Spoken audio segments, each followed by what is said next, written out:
Toyuna gələn inşallah. Subaylara belə gözəl toylardan nəsib olsun inşallah. Həmişə xeyir işlərdə görüşək və mən də öz növbəmdə sizlər üçün çalışacağım ki, zövqünüzə oxşayan mahnılar ifa edim bu gözəl toyumuzda, Hüseyin bəyimizin toyunda. Ruslanı bir daha ürəkdən təbrik edirəm.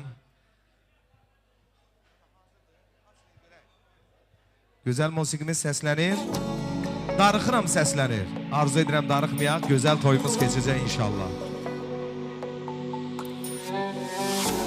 Yenə bu səhər ağlıma sən gəldin oyanan kimi. Gülümsədim xəyalım göz önündə dayanan kimi. Sənə tərəf yönətdim mən bütün düşüncəmi.